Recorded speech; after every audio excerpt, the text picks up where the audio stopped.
Part 3, Blacktop, Saturday, The Harper Avenue Files. Part 3, My Cousins, done, done. Nobody spoke for several seconds.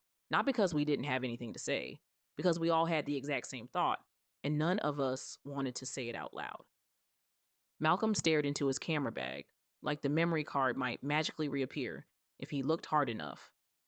It didn't. Trust me. He checked. A lot. Maybe it fell out, Jalen offered. Malcolm looked up. It didn't. You sure? Positive. How? Because I checked it before I came in.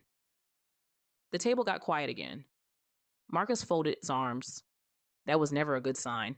Whenever Marcus stopped talking, it meant his brain was working. And whenever his brain started working, everybody else's problems got bigger. You checked it where? Marcus asked. The parking lot. When?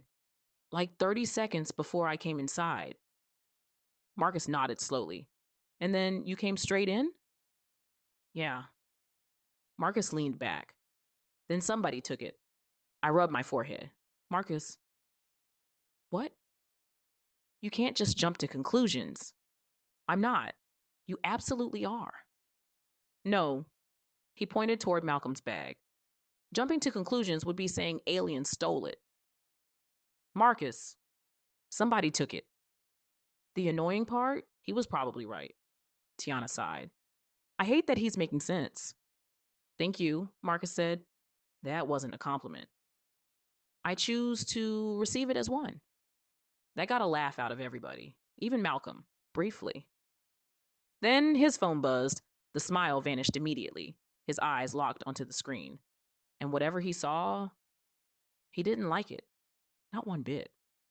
You okay? I asked. He locked the screen. Too quickly. Yeah. Liar. Tiana saw it too. Malcolm, I'm fine. You're doing that thing. What thing? The thing where you're obviously not fine. Marcus nodded. She's right. Both of y'all need to mind your business. Marcus pointed. See? What? When people say that, it means something is wrong. I say that all the time. Exactly. The rest of us laughed. Malcolm didn't. That bothered me. A lot. Because up until now, he'd been participating, joking, relaxing, acting normal. Now, he looked like somebody counting exits. The conversation shifted after that. Not intentionally, just naturally. Nobody wanted to sit there talking about stolen evidence. So we talked about Detroit, sports, traffic, the Tigers, bad drivers, the usual. At some point, Marcus started telling Tiana about one of his old investigation theories.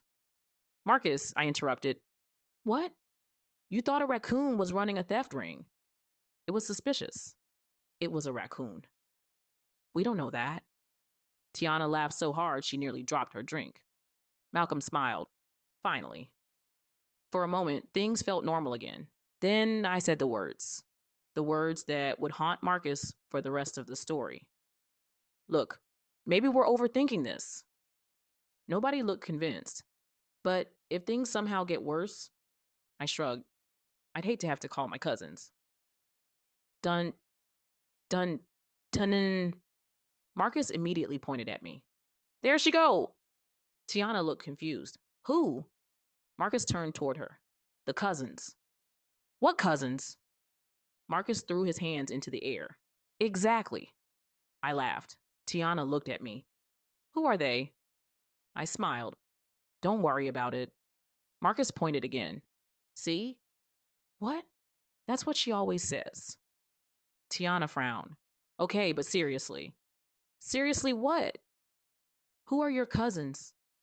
I took a bite of my fries. Just my cousins. That's not an answer. It is technically an answer. Tiana groaned. Marcus nodded. Welcome to the club. Even Malcolm laughed at that one. For a few minutes, the mystery of my cousins became the biggest topic at the table. Nobody got any answers, which made it significantly funnier. Eventually, we paid our bill. Everybody started heading out. The night should have ended there. It didn't, because the second we stepped into the parking lot, Marcus stopped walking. That got my attention immediately. Marcus never stopped moving. What? I asked.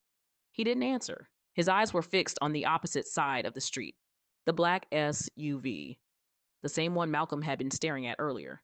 It was still there, still parked, still watching. Nobody said anything, not at first. Then Tiana noticed it too. So I'm not crazy. Nope, Marcus said. Has it been there the whole time? I think so. Malcolm looked sick, actually sick, not nervous, not anxious and terrified. That changed everything because until that moment, I wasn't sure how seriously to take any of this. Now, now I was paying attention. The SUV's headlights came on. Nobody moved. The engine started. Nobody spoke. Then the SUV slowly pulled away from the curb and drove off. Just like that. Gone. The entire group watched until it disappeared around the corner. Silence. Finally, Marcus spoke. Quietly. Okay. Nobody answered. Okay. Still nothing. Then he looked directly at Malcolm. Tell us what you didn't tell us. The smile was gone. The jokes were gone. Everything was gone. Only the question remained. Malcolm stared at him, then looked away. And that was all the answer I needed. Because innocent people don't avoid eye contact like that. Not when they're scared, not when they're hiding something, not when black SUVs start appearing everywhere they go. The parking lot suddenly felt colder. The city felt quieter. The night felt different, like something had changed, like a line had been crossed. And standing there, beneath the parking lot lights, watching Malcolm struggle to find words, I got a feeling I couldn't shake. The Riverwalk wasn't an accident. The stolen memory card wasn't random. And whoever was behind it all already knew exactly who we were. Then Malcolm finally spoke, his voice barely above a whisper. They know my name. Nobody moved, nobody blinked, nobody breathed, because somehow we all knew things were about to get much worse.